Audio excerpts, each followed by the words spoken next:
हम मोबाइल में आपको देखने जा रहे हैं तो हमको परचेज करने के लिए बोल रहा है ये, तो परचेज तो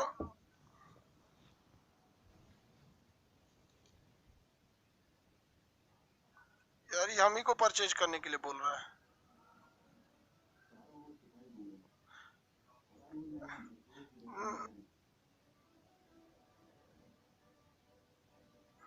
अलाउ कर देता हमको, परचेज करने के लिए बोल रहा है।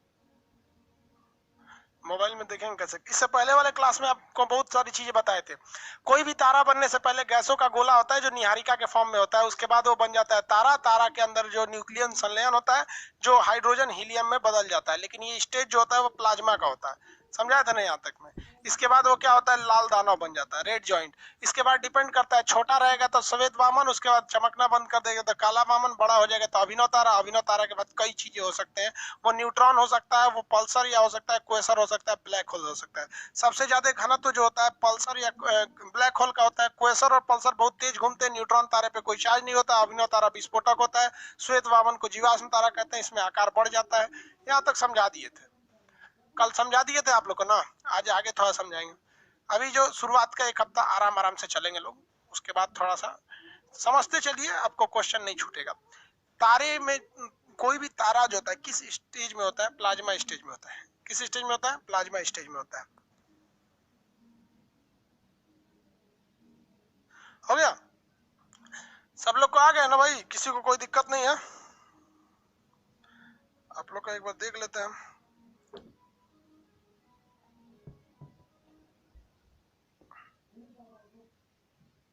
हो गया,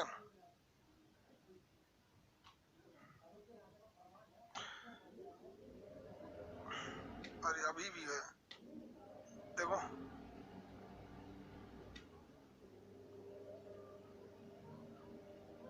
चलिए देखिए, आज आपको हम बताते हैं आकाश गंगा के बारे में।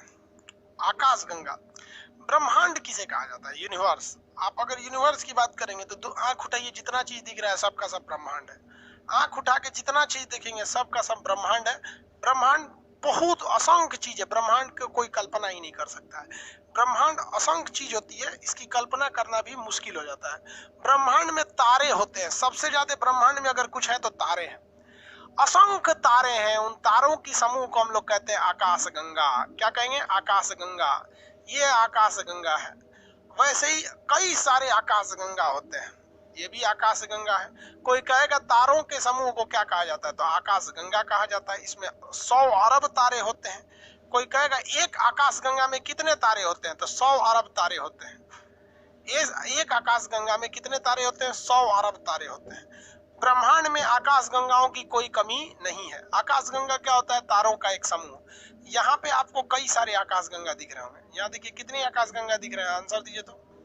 आकाश गंगा यहाँ पे आपको 6 आकाश गंगा दिख रही है। तारों के असंख्य समूह को आकाश गंगा कहा जाता है, जो ब्रह्मांड में बिखरे हुए हैं। यहाँ 1 2 3 4 5 6 आकाश गंगा दिख रही है।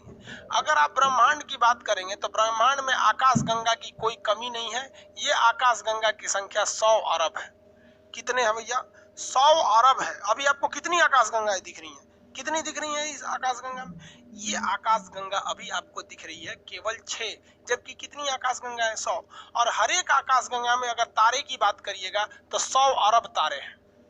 ससुरा कहीं का 100 अरब आकाश गंगा है। हर आकाश गंगा में कितने तारे हैं, सब 100 अरब तारे हैं, 100 अरब तारे।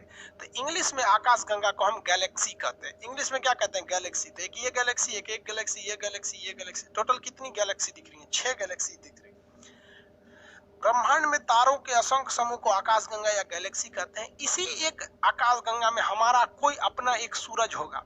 ये सब तारे हैं सब। सूरज भी क्या है भाई, सूरज भी एक प्रकार का तारा है। इसी आकाश गंगा में कोई एक हमारा सूरज अपना तारा होगा। और इसमें कौन सा तारा है भाई, तो किसी न किसी एक में हमारा सूरज होगा। समझ में आया कि नहीं आ गया।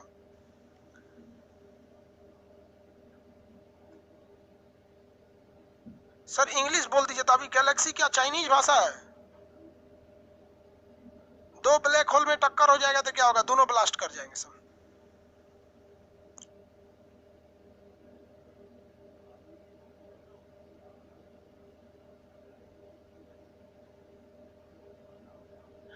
देखिए बहुत ध्यान से,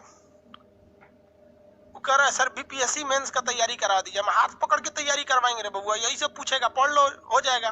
तू लोग लुटाने के लिए अभी किया है, हाथ पकड़ के तैयारी कराएंगे हम आपका। ये सारी की सारी चीजें क्या है, गैलेक्सी है। इसमें किसी एक गैलेक्सी में हमारा अपना सूर्य होगा, कोई एक ऐसी गैलेक्सी होगी जिसमें हमारा अपना सूर्य होगा। मान लीजिए कि हमारा सूर्य इस गैलेक्सी में है, तो ये हमारा सूर्य है भाई, हमारा ये वाली गैलेक्सी सूर्य है, इसमें हम रेड कलर का कर दिए, ये हमारा सूर्य है। छोटा सा है, हम बड़ा कर दिए ताकि आपको दिखाई दे। ये सूर्य है हमारी एक गैलेक्सी में। तो आप बताइए ये जितनी गैलेक्सी हैं, 1 2 3 4 5 6, इन 6 गैलेक्सी में हमारे लिए सबसे इंपॉर्टेंट गैलेक्सी कौन है?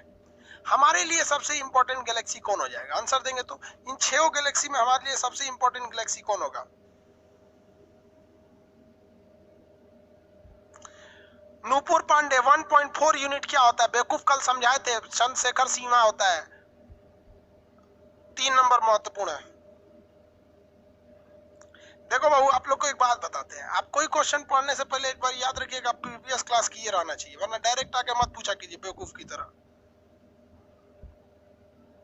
हम उनमें से नहीं है कि पहला दूसरा क्लास है तो आपको बाबू भैया कह के समझाएंगे, पीट पाट देंगे हम। ऑफलाइन रहते तो छूट देते हम।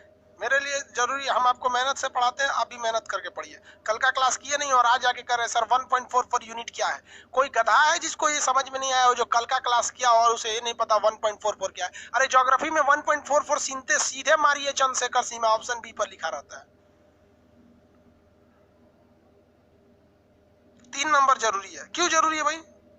3 नंबर इसलिए जरूरी है क्योंकि हम उसी में रहते हैं, हम इसी में रहते हैं 3 नंबर। अब एक बात बताइए, ये सिद्धांत है दुनिया का कि जो हमारे लिए जरूरी है हम उसका अलग नाम रखते हैं। जैसे दूसरे के घर को हम हाउस कहते हैं, लेकिन जिस घर में हम रहते हैं उसे हम होम कहते हैं।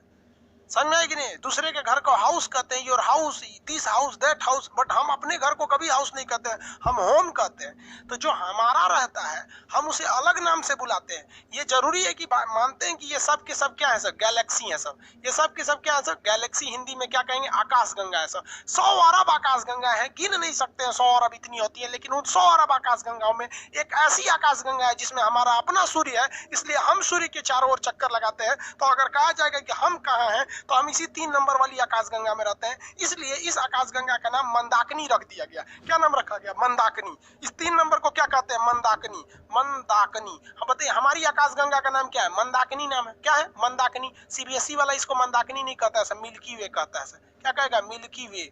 मिल्की वे। तो हम किस आकाशगंगा में रहते हैं? हमारी आकाशगंगा का नाम मंदाकिनी है।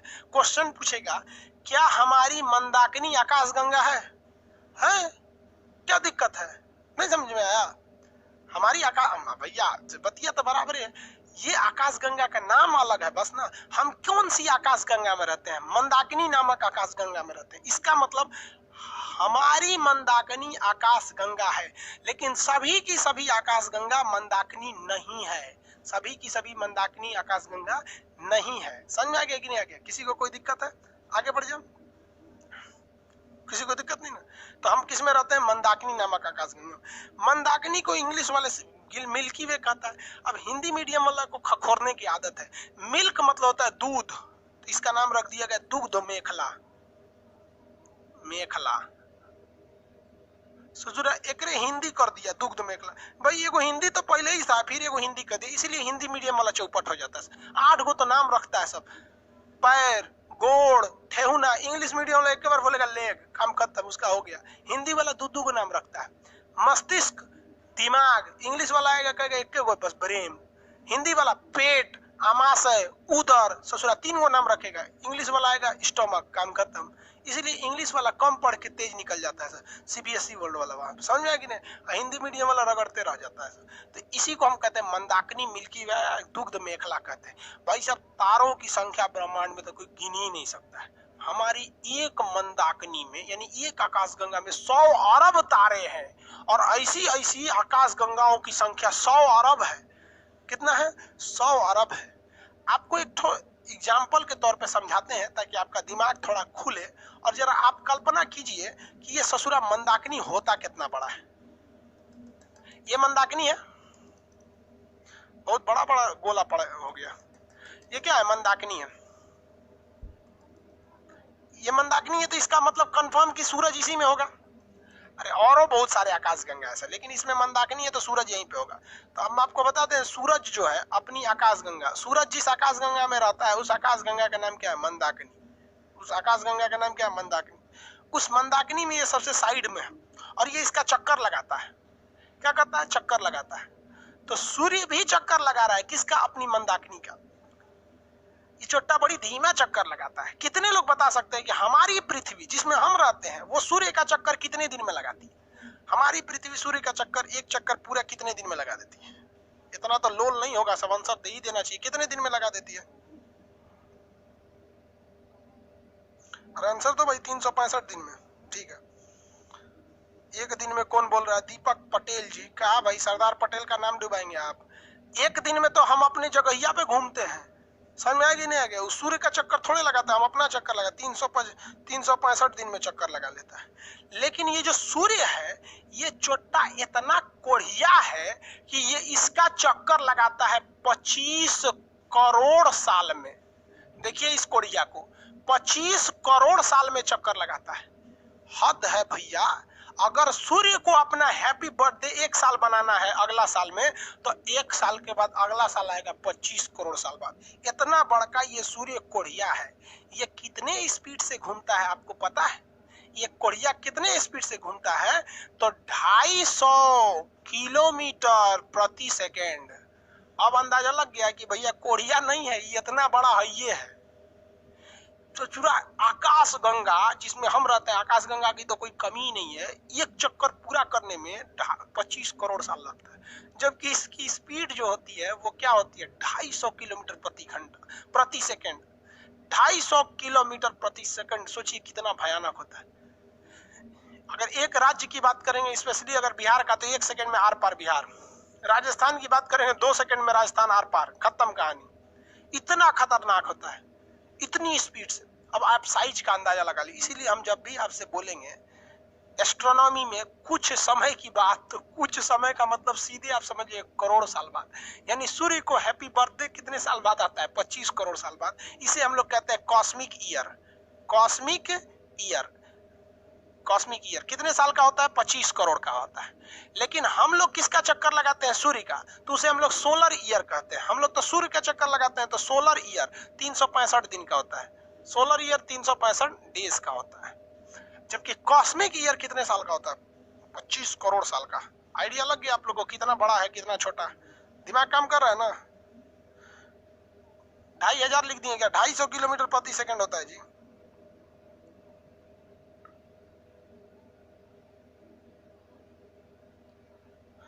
से बताएंगे बाबू अभी गैलेक्सी का।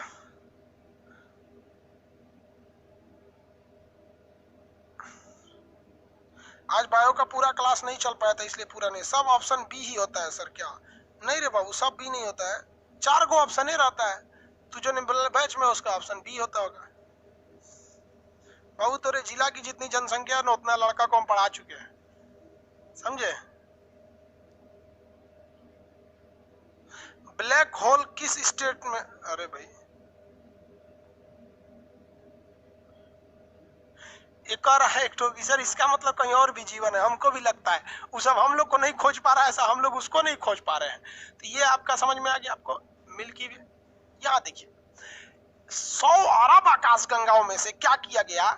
कुछ आकाश गंगाओं का ग्रुप बना दिया गया। 3-3 का ग्रुप बनाया गया। 3-3 का क्या किया गया? ग्रुप बना दिया गया। 3-3 आकाश गंगाओं का ग्रुप बना दिया गया। 3 आकाश गंगाओं के ग्रुप को हम लोग क्लस्टर कहते हैं। क्या कहते हैं? क्लस्टर। क्या कहेंगे? क्लस्टर। 3 आकाश गंगाओं के ग्रुप को क्या कहेंगे? क्लस्टर। हम जिस आकाश गंगा में रहते हैं उसका नाम है मंदाकिनी, और हमसे करीबी जो सबसे करीबी आकाश गंगा है, उस सबसे करीबी आकाश गंगा को हम लोग कहते हैं देवयानी, एंड्रोमेडा। जैसे देखिए ये सबसे करीबी है एक तरह से, ये तो थोड़ा ज्यादा दूर है, ये करीब बना दिए इसको, तो इसे कहते हैं देवयानी। देवरानी नहीं, देवयानी, एंड्रोमेडा। देवयानी यानी एंड्रोमेडा। देवयानी यानी एंड्रोमेडा कहते हैं। क्या कहते हैं? एंड्रोमेडा। क्या कहेंगे? एंड्रोमेडा। तो ब्रह्मांड में कितनी आकाश गंगाएं? 100 अरब आकाश गंगाएं। 3 आकाश गंगाओं के समूह को क्या कहते हैं? सुपर क्लस्टर कहते हैं। इस सुपर क्लस्टर में 3 आकाशगंगा रहती। इसमें से किस आकाशगंगा में हम रहते हैं? तो हम मंदाकिनी नामक आकाशगंगा में रहते हैं। हमारी मंदाकिनी में सबसे करीबी मंदाकिनी कौन सा है? तो देवयानी है। कौन सा है? देवयानी है। मंदाकिनी का नाम क्या है? देवयानी। ये कुछ किलोमीटर दूर है कुछ किलोमीटर का अंतर समझ में आ रहा है ना। अब हम आते हैं अपनी मंदाकिनी में। हमारी आकाशगंगा जो है वो तो यहाँ है। हमारी सूर्य से सबसे बाद जो दूसरे नंबर पे तारा आता है, इसका नाम है प्रोक्सिमा सेंचुरी। इसका नाम क्या है? Proxima Centauri. Proxima Centauri. अगर हम 1 सेकेंड में 3 लाख किलोमीटर जाएंगे ना, कितना जाएंगे? 1 सेकेंड में 3 लाख किलोमीटर जाएंगे तो 2.5 साल बाद यहाँ पहुंचेंगे। 1 सेकेंड में 3 लाख किलोमीटर अगर भागे, सोचिए 1 सेकेंड में 3 लाख, 1 मिनट में कितना? 2.5 साल बाद यहाँ पहुंचेंगे। तो भी सोच रहा हमसे सबसे करीबी तारा है। क्वेश्चन कितने लोग आंसर दे सकते हैं? हमसे सबसे करीबी तारा का नाम कितने लोग आंसर दे सकते हैं? देखते हैं सही कितने लोग देते हैं। देवरानी नहीं रे बाबू, देवयानी। देवरानी लिख दिए थे क्या? हम देवरानी लिख दिए थे। हमसे सबसे करीबी तारा प्रोक्सिमा सेंचुरी।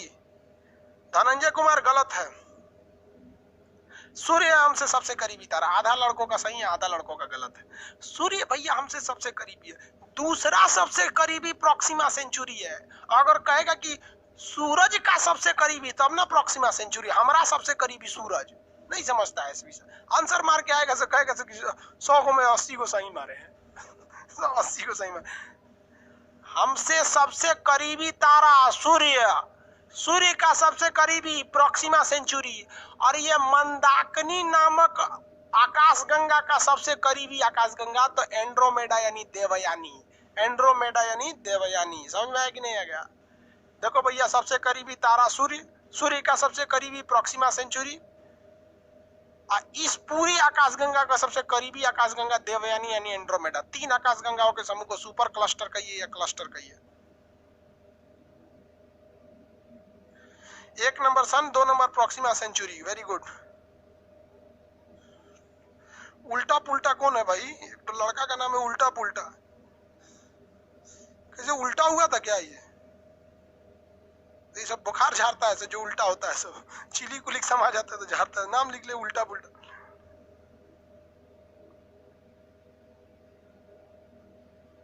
आगे बढ़े।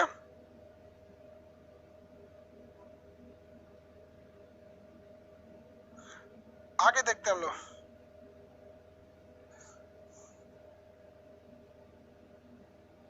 सर आपके क्लास मेन से कैसे उपयोगी होगी बताइए। ये हो गया ना। अब आओ यहाँ पर, ये हमारी आकाशगंगा हो गई। दूसरी आकाशगंगा हम बनाते हैं, थोड़ा बड़ा बनाते हैं। ये हमारी अपनी मंदाकिनी है। हम तो आपको समझने के लिए बता दे रहे हैं, थोड़ा बड़ा बना रहे हैं क्योंकि अब इसमें हमको तारामंडल वगैरह सब बनाना है। ये मंदाकिनी है। ये हमारी क्या है भैया? मंदाकिनी। इस मंदाकिनी में हमारा कौन होगा? सूर्य होगा। मंदाकिनी में हमारा आकाशगंगा है। हमारा जो आकाशगंगा है ना, सर्पिलाकार है। सर्पिलाकार। सर्पिलाकार को अंग्रेजी में क्या कहते हैं? स्पाइरल। स्पाइरल है। स्पाइरल का मतलब क्या होता है भाई साहब? स्पाइरल का मतलब आप थोड़ा समझिए कि अगर हम आपको एक कोई एरिया दे देते हैं, ये एरिया, और इस एरिया में हम कहते हैं कि 100 ताराओं को सजाइए, तो 100 तारा कैसे सज पाएगा भैया? मान के चलिए कि एक एरिया दे दिया हम, इस एरिया में हमको 100 ताराओं को रखना है, तो 100 तारा कैसे? 1 2 3 4 5 6 7 8 9 10 11 12 13 14 15 16 17 18 19 20 50 में भर जाएगा। लेकिन अगर हम इसमें स्पाइरल कर देंगे ना तो उससे ज्यादा भर जाएगा। स्पाइरल का मतलब होता है ना, ओकरे ऊपर एक और, ओ के ऊपर एक और, ओ के ऊपर एक और, ओ के ऊपर एक और, उसी को कहते हैं स्पाइरल हो गया। कोई भी चीज क्या हो गया? स्पाइरल। स्पाइरल समझते? स्प्रिंग देखें, स्प्रिंग, स्प्रिंग स्पाइरल होता है। आप स्प्रिंग को रखिएगा ना तो एक के ऊपर एक होते हैं सब, एक के ऊपर एक, एक के ऊपर एक। तो ये जो आकाशगंगा है ना, तो ये मत सोचिएगा कि अगर यहाँ तारा है तो यहाँ एक दूसरा नहीं है। यहाँ पे एक और हो सकता है, बस हाइट का अंतर देके, हाइट का अंतर देके। मतलब कहने का सेंस है कि तारे एक प्लेन में नहीं है, तारे ऐसे भी हैं, फिर उसके ऊपर दूसरा लेयर है, फिर उसके ऊपर दूसरा लेयर है, फिर उसके ऊपर दूसरा लेयर है, यानी एक के लेयर में नहीं है, लेयर दर लेयर है सब। इसी को कहते हैं स्पाइरल।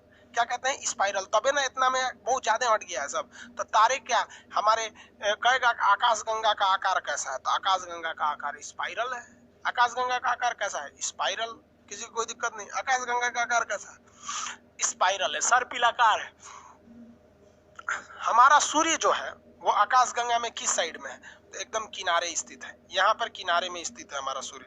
आकार कैसा है भैया? स्पाइरल है, आकार स्पाइरल है। इस आकाशगंगा में हमारा जो सूर्य है, इस सूर्य से ये पूरी आकाशगंगा से तो दिखाई ही नहीं देगा, इतना ज्यादा तारे हैं सब।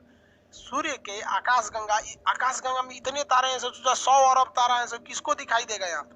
100 अरब तारा में नहीं ना दिखाई देगा यहाँ पे। तो इसमें जो सूर्य से थोड़ा दूरी पर तारे हैं, ये तारे कुछ हद तक दिखाई देते हैं, और जो पास वाले हैं तो ज्यादा ही दिखाई देते हैं। समझ आएगी कि नहीं? तो सूर्य से दूरी पर स्थित ताराओं के समूह को हम तारामंडल यानी क्या कहते हैं? क्लस्टर कहते हैं, कॉन्स्टेलेशन कहते हैं। तारामंडल 89 तारामंडल है। सूर्य से बहुत दूरी पर, ये हमारा सूर्य है, तो सूर्य से बहुत ज्यादा दूरी पर स्थित ताराओं को हम क्या कहते हैं? तारामंडल। क्या कहेंगे? तारामंडल। आप देखे होंगे प्लानिटोरियम में घूमने जाते होंगे, तारामंडल। और सूर्य के करीब जो तारों का समूह है उन्हें ग्रुप ऑफ स्टार यानी नक्षत्र कहते हैं। 27 गो नक्षत्र होते हैं। नक्षत्र, नक्षत्र कैसे लिखा? नक्षत्र, नक्षत्र कहते हैं, ग्रुप ऑफ स्टार कहते हैं। और हम यहां समझिए ध्यान से, और सूर्य के करीब जो ग्रहों का समूह है इसे हम लोग कहते हैं सौरमंडल। तो इसमें कितने ग्रह हैं? 8 ग्रह हैं, इसे कहते हैं सौरमंडल। सौरमंडल। देखो बबुआ, सूरज यहाँ पे बना देते हैं, सूरज को थोड़ा बड़ा कर देते ताकि आप लोग को दिखाई तो दे कम से कम। पता नहीं दिख रहा होगा कि नहीं, मोबाइल में देख ले, दिख तो रहा है। अरे बढ़िया दिख रहा है, हम खामखा में परेशान है। देखो भाई, सर कुछ तारे चलते हैं, कुछ नजर आते हैं। बेवकूफ कहीं का, रात में तुम जहाज देख लिया है। हाँ, जैसा हम नोट्स यूज कर रहे हैं सर, वो नोट्सवा स्पाइरल है, इसका नोट्सवा स्पाइरल है। अच्छा बात है भाई। देखिए, सूर्य के एकदम करीब जो ग्रह हैं उनकी संख्या 8 है, इन्हें हम सौर मंडल कहते हैं। इसी 8 में एक हमारा पृथ्वी है। सूर्य से थोड़ी दूरी पर स्थित 27 तारों का कुछ ग्रुप है जिन्हें हम नक्षत्र कहते हैं। सूर्य से ज्यादा दूरी पर स्थित जो है उनको हम लोग क्या कहते हैं? तारामंडल कहते हैं। और पूरा का पूरा उठा लीजिएगा तो ये आकाशगंगा, इसे हम मंदाकिनी कहते हैं। तो हमारी अपनी आकाशगंगा अर्थात हमारी मंदाकिनी में तारों से बहुत ही दूरी पर स्थित तारों का समूह, सूर्य से बहुत ही दूरी पर स्थित तारों के समूह को हम तारामंडल कहते हैं। लेकिन सूर्य से थोड़ी दूरी पर स्थित तारों के समूह को नक्षत्र कहते हैं, और सूर्य के करीब के ग्रहों को तो हम ग्रह सूर्यमंडल कहते हैं। ये बताइए, हमारे जीवन पर क्योंकि हम लोग तो 8 ग्रह में से तीसरा नंबर ग्रह पे रहते हैं, पृथ्वी पर। हमारी पृथ्वी अगर बोल दीजिए तो ग्रह में से हमारे लिए पृथ्वी कौन सा है? कौन ग्रह है? हम लोग पृथ्वी पर। हमारी अपनी पृथ्वी पर ज्यादा असर बताइए इन नक्षत्रों का पड़ेगा कि ये तारामंडल का पड़ेगा? बताइए, पृथ्वी पर, यहीं पे कहीं पृथ्वी होगी, इस पृथ्वी पर ज्यादा असर नक्षत्र डालेगा या फिर तारामंडल डालेगा? नक्षत्र या तारामंडल? बताइए। नक्षत्र को ग्रुप ऑफ स्टार कहते हैं, तारामंडल को कॉन्स्टेलेशन कहते हैं। कौन डालेगा भैया ज्यादा असर? हाँ, नक्षत्र एन डालेगा। 27 वाला लिख रहा है नक्षत्र नहीं दिखा रहा था। तारामंडल इन इंग्लिश कॉन्स्टेलेशन, नक्षत्र डालेगा। क्या डालेगा? नक्षत्र। कितने लोग बता सकते हैं कि ज्योतिष क्या कहलाता है? केवल इस 27 को पढ़ लीजिए तो ज्योतिष कहलाता है। तो जो एस्ट्रोलॉजी यानी ज्योतिष विज्ञान पूरे अंतरिक्ष विज्ञान का एकमात्र हिस्सा है। जितने ज्योतिष के विद्वान लोग घूम रहे हैं ना, वो केवल इस 27 को पढ़े हैं। ये केवल 27 को पढ़े हैं। और हम देखिए आपको क्या क्या पढ़ा रहे हैं। हम आपको ब्रह्मांड पढ़ाया, आकाश गंगा बताए, ससुरा क्लस्टर बताए, उसके अंदर आकाश गंगा, मंदाकिनी, नक्षत्र ये पढ़ाए। तो हमारा कोई वैल्यू नहीं है। और ज्योतिष बन के अपने को हीरो समझता है। अरे भैया, ज्योतिष कौन ची है रे तू? ससुरा ये 27 गो नक्षत्र पढ़ लिया तो अपने आप को बहुत बड़का ज्योतिष समझ रहा है। तो हम तो ज्योतिष का बड़का ज्योतिषा है। हम तो नहीं समझ में आया। ज्योतिष बोल, अरे 27 को पढ़ लिए, नक्षत्र ज्योतिष। ज्योतिष से पूछेगा ना कि तारामंडल बताइए ना, उर्सा मेजर, उर्सा माइनर, बृहद, सप्तऋषि, सब नहीं पता है उसको। केवल ये 27 को पढ़ लीजिएगा, पूरा पढ़िएगा तो एस्ट्रोनॉमी, खाली 27 पढ़िएगा तो ज्योतिष, एस्ट्रोलॉजी दोनों पढ़ा दें कि एक को पढ़ाएं? बोलो बबुआ,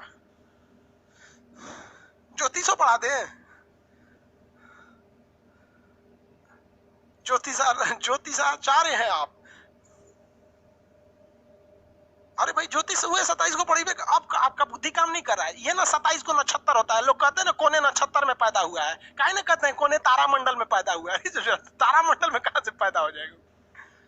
हाँ दोनों देखा, ज्योतिष का ज्यादा झगड़ा है यहाँ पे। ज्योतिष सब कह रहा है, दोनों पढ़ा दीजिए। अरे बाप रे बाप, इसलिए ज्योतिष का ये सब भागले हैं सब यहाँ पे, दोनों पढ़ा दीजिए। हाँ ज्योतिष में बता देंगे कि किस नक्षत्र में पैदा होंगे तो आपको लड़की उड़की बड़ी पसंद कर सकेंगे सर।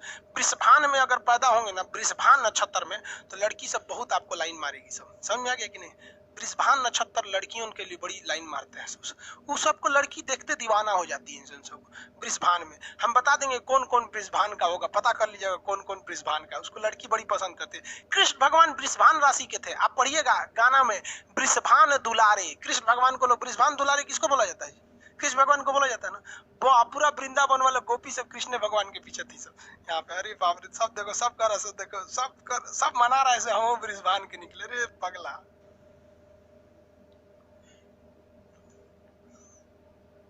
वो कह रहा है अभिषेक कुमार सर बीपीएससी नहीं निकला तो ज्योतिष बन जाएंगे लोग।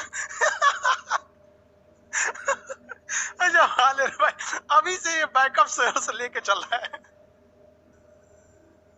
चलिए देखो भाई, आगे देखते हैं हम लोग, सब ऐसे पगला देगा सब। 27 तो नक्षत्र होता है। पहले ग्रहों की संख्या कितनी थी? कितने लोग बता सकते हैं? पहले ग्रहों की संख्या थी 9। आपको हम नक्षत्र का बताते हैं। नक्षत्र ज्योतिष में बहुत पहले से, जब कृष्ण भगवान उत्तर प्रदेश का मथुरा छोड़कर गुजरात के द्वारका चले गए थे तो गोपियां परेशान हो गई थी और गोपियों ने कहा था कि नखद वेद ग्रह जोड़कर अधिकर अबसो बनत उसे खाए। मतलब जितने नक्षत्र हैं उसे जोड़ दीजिए। तो नक्षत्र कितने भैया? 27। उन्होंने क्या कहा था? नखद वेद ग्रह जोड़कर। नक्षत्र कितने हैं? 27। वेद कितने हैं? 4, ऋग्वेद, सामवेद, यजुर्वेद, अथर्ववेद, 4। नखद वेद ग्रह, ग्रह कितने हैं? तो उस समय ग्रहों की संख्या 9 थी भैया। आज ना 2006 में 8 हो गए सब। तो नखद मतलब नक्षत्र, वेद ग्रह जोड़कर, जोड़िए तो सब, जोड़िए तो कितना हो गया? 40 हो गया। 40 ना हो गया जी? 27, 4, 31, 40 अधिकर। अब इसको आधा कीजिए, 40 का आधा करेंगे 20। अब जो बनत उसे खाए, क्या बन गया? 20। 20 मतलब होता है जहर। 20 मतलब क्या होता है? जहर।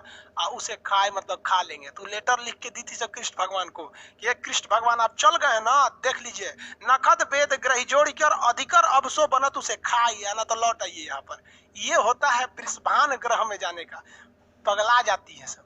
तो कुछ कुछ लड़का सबको दिखेगा ना, वो नखद वृषभान का होता है तो ओकरे याद में लड़की सब इसे ब्लेड से काट लेती है सब। Oh my God, if you will not return that I will cut my all arteries and veins because I true love you. दूर ससुरा का सच्चा प्यार इंसान की जिंदगी बर्बाद कर देता है।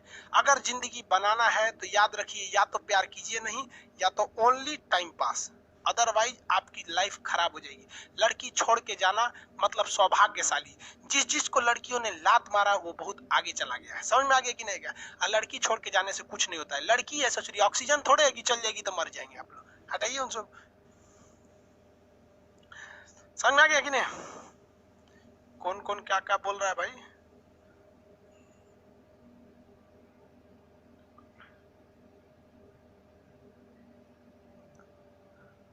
चलो भैया, इतना समझ में आ गया। बता,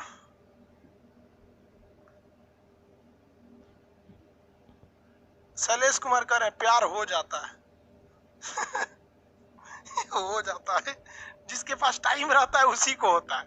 इसको टाइम नहीं है, उसके पास फुर्सतें नहीं है, प्यार हो जाता है। बचपना है ये। इतना तो समझ में आ गया आप लोग को? किसी को कोई दिक्कत नहीं है? सूर्य प्रोक्सिमा सेंचुरी वगैरह में हम लोग किसमें रहते हैं? मंदाकिनी, देवयानी इत्यादि में रहते हैं लोग। तो ये आकाशगंगा। तो हम आपको क्या बताए थे? तारा कैसे बनता है, फिर तारों के समूह हो जाते हैं, फिर कैसे कैसे हो जाता है, फिर बिग बैंग थ्योरी वगैरह, ये सारी चीजें आते रहते हैं आपको। ये सब के बारे में आपको पढ़ना है, A to Z। आगे बताए आपको तारामंडल वगैरह, आकाशगंगा के बारे में सब बताएं। ब्रह्मांड क्या चीज हो जाएगा भाई, तो नक्षत्र वगैरह तो होते हैं सब भाई। ज्योतिष किस पर स्थित है, तारामंडल पे कि नक्षत्र पे?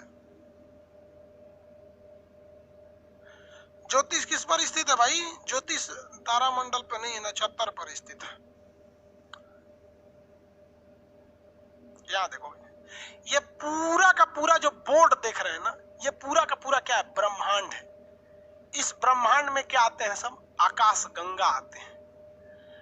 ब्रह्मांड के अंदर पहले तो क्लस्टर आएंगे सर, खैर क्लस्टर की कोई दिक्कत नहीं, आकाश गंगा, उस आकाश गंगा में तारामंडल आएंगे सर, यहां हम बना देते हैं। देखो भाई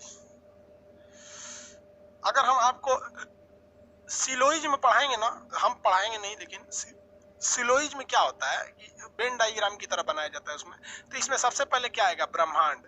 सबसे बड़ा चीज क्या होता है, ब्रह्मांड। इस ब्रह्मांड के अंदर अगर आप देखिएगा तो इस ब्रह्मांड के अंदर क्या आएंगे सब, असंख्य आकाश गंगा आएंगे सब, आकाश गंगा, आकाश गंगाओं की संख्या बहुत ज्यादा है, असंख्य आकाश गंगा आएंगे।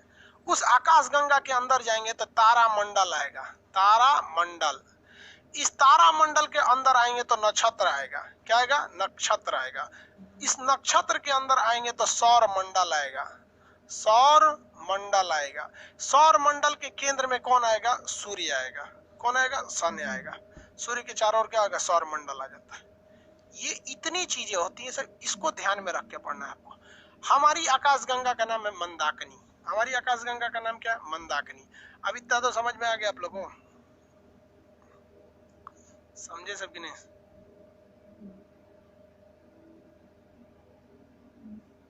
नक्षत्र ग्रुप ऑफ स्टार आकाशगंगा का चक्कर लगाते हैं। सूर्य किसका चक्कर लगाता है,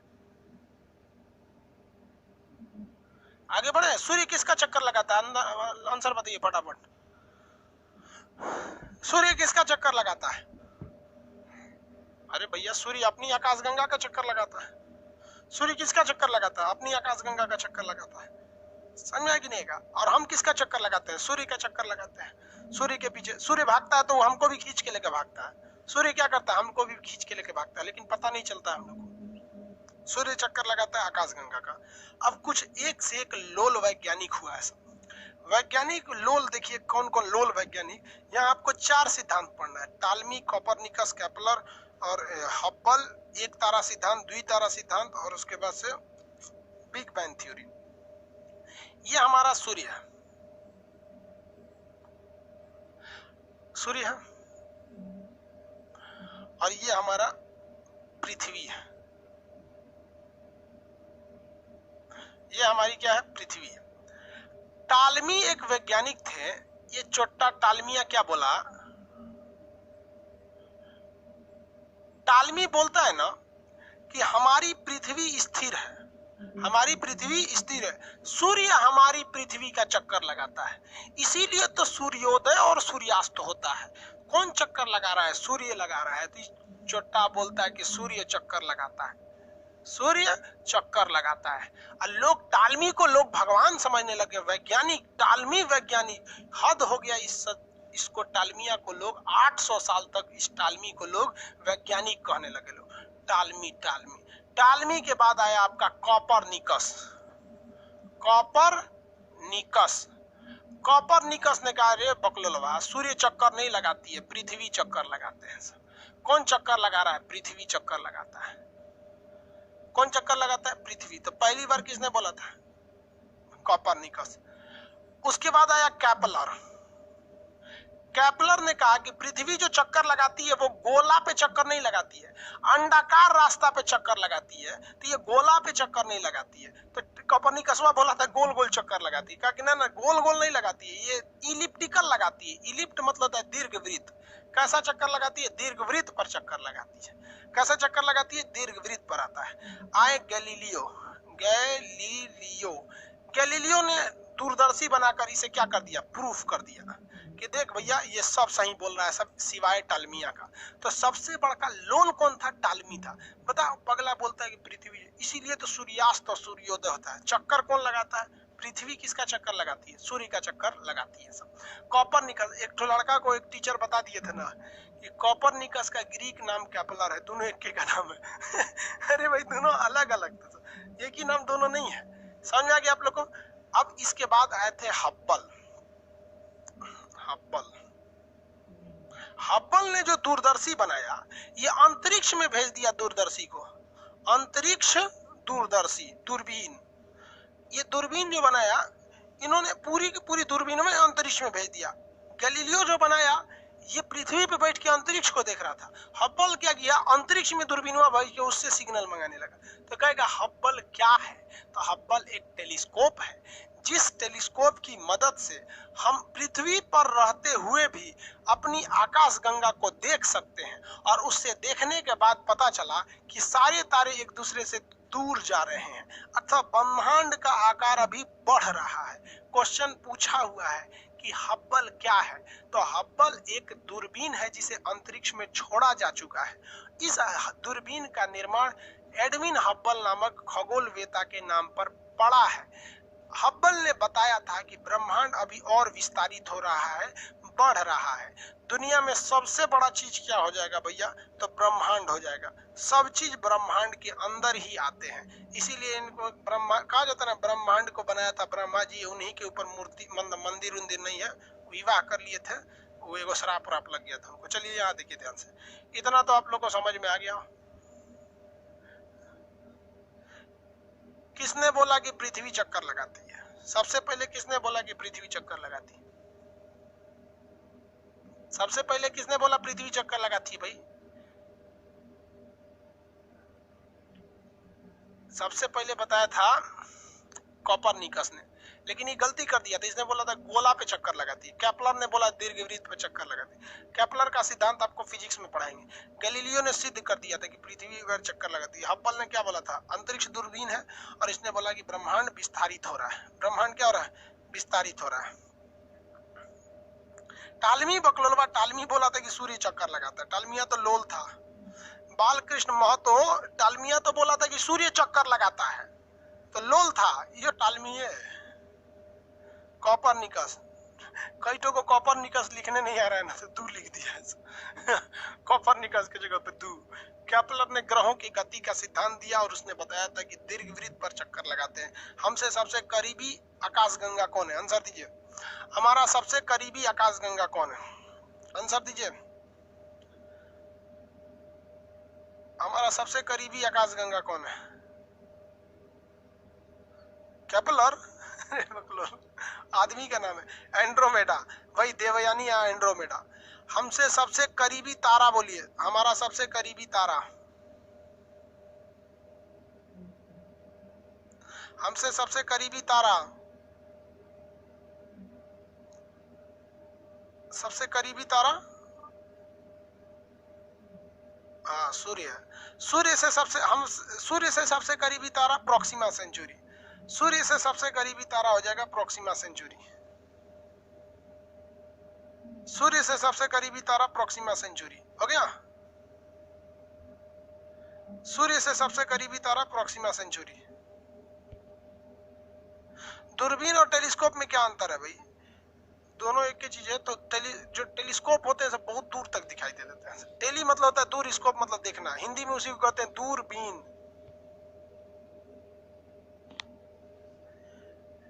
नक्षत्र में कितने तारा समूह होते हैं? नक्षत्र की टोटल संख्या बताएंगे। नक्षत्र की टोटल संख्या,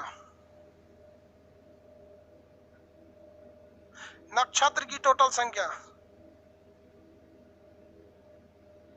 नक्षत्र की टोटल संख्या 27। तारामंडल की संख्या 89, 89 तारामंडल है। तारामंडल की संख्या 89 है।